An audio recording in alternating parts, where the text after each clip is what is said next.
నమస్తే welcome to NSTV news ముందుగా ముఖ్యాంశాలు కామారెడ్డి జిల్లా బాన్స్వాడలో అంబేద్కర్ చౌరస్తాలో బీజేపీ ప్రజా సంకల్ప యాత్రలో జహీరాబాద్ పార్లమెంట్ ఇన్ఛార్జ్ కౌటపల్లి వెంకటరమణ సభలో మాట్లాడుతూ ప్రతి గ్రామంలో ప్రతి మున్సిపాలిటీలో అభివృద్ధి పనిలో బీజేపీదే పాత్ర ఉంటుందని తెలియజేశారు. జహీరాబాద్ పార్లమెంట్ బీజేపీ అభ్యర్థిని గెలిపించాలని మరియు మన తెలంగాణలో 17 స్థానాలకు కూడా బీజేపీ అభ్యర్థులు గెలవబోతున్నారని తెలిపారు. మోడీ అభివృద్ధి పనులను చూస్తూ ప్రజలందరూ బీజేపీనే గుర్తించాలంటూ ప్రతి కార్యకర్త అనుకుంటే సాధ్యం కానిది లేదని తెలియజేశారు. ఈ కార్యక్రమంలో అరుణతార, ఎండల్ లక్ష్మీనారాయణ మరియు వివిధ అధ్యక్షులు, ఉపాధ్యక్షులు, కార్యకర్తలు భారీ సంఖ్యలో పాల్గొన్నారు.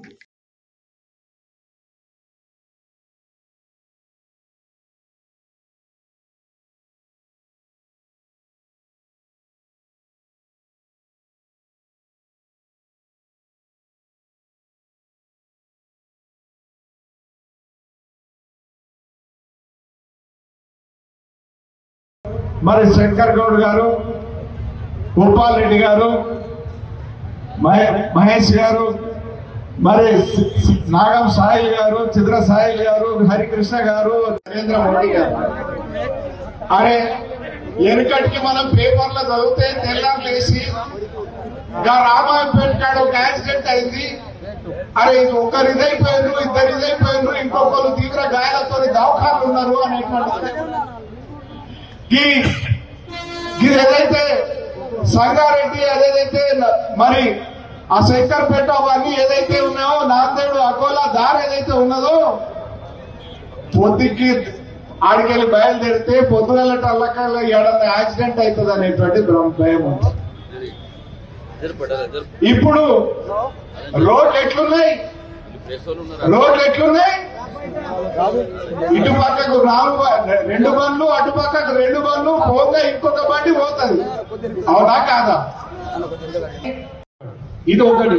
రెండవది, రేషన్ కార్డు లేకుండా 200 యూనిట్లు కాల్చి లోపల ఉన్న వాళ్లకు ఫ్రీ అనుకున్నా 201 యూనిట్లు కాలితే మళ్ళీ మొత్తం బిల్ చేస్తామని చెప్తున్నారు.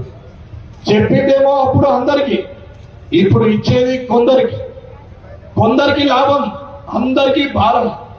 7 లక్షల కోట్ల అప్పుడైన భారత ఈ తెలంగాణ ప్రభుత్వం ఇవాళ ఈ కాంగ్రెస్ ప్రభుత్వం చెప్తున్నది 7 లక్షల కోట్ల అప్పు చేసి పెట్టినని. ఈయన చేస్తున్నటువంటి 6 కార్యక్రమాలు ఏవైతున్నాయో, గ్యారంటీలు ఏమైతున్నాయో అవి చెయ్యాలంటే 2 లక్షల కోట్లు కావాలా. అంటే 7ను 9 చేస్తాడు తప్ప అభివృద్ధి కనపడది. ఫ్రీ కోసం ప్రయత్నం చేసి రాని హామీలను, చెయ్యలేని హామీలను, తీర్చలేని హామీలను ఇవాళ 2 లక్షల కోట్ల అప్పు చేసి 7ను 9 చేస్తాడు తప్ప వేరేది ఏమీ లేదు. ఇది ఇక్కడ ఉన్నటువంటి రాష్ట్ర ప్రభుత్వం.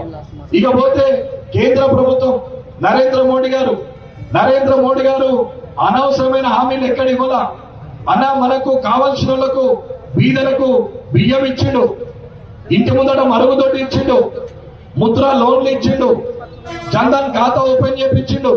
చిరు వ్యాపారులు, ఇక్కడ ఉన్నటువంటి చిరు వ్యాపారులు అందరికీ లోన్లు వచ్చినాయి. 10 గడితే మళ్ళీ 20 గడితే 50 గడితే 1,00,000 అట్లా ఇచ్చిరు. మళ్ళా ఇక్కడ ఉన్నటువంటి ఎక్కడైనా గ్రామ పంచాయతీలలో, మండల పరిషత్లలో ప్రతి డబ్బు మున్సిపాలిటీలో కూడా కేంద్ర ప్రభుత్వం ఇచ్చింది. వైకుంఠధామం, క్రీడా ప్రాంగణం, ప్రకృతి వనం, కోతుల వనం, ఆ ట్యాంకరు, ఆ ట్రాలీ, ఆ మూతి, ఈ చెట్లు, దాని చుట్టూ కంచె, దానికి నీళ్లు పోసే ట్యాంకరు, ఈ LED లైట్లు వేసిన రోడ్డు, ఆ పక్కనున్న మోరీ, ఇవన్నీ కూడా నరేంద్ర మోడీ గారు ఇచ్చిందే. ఇది నిజం.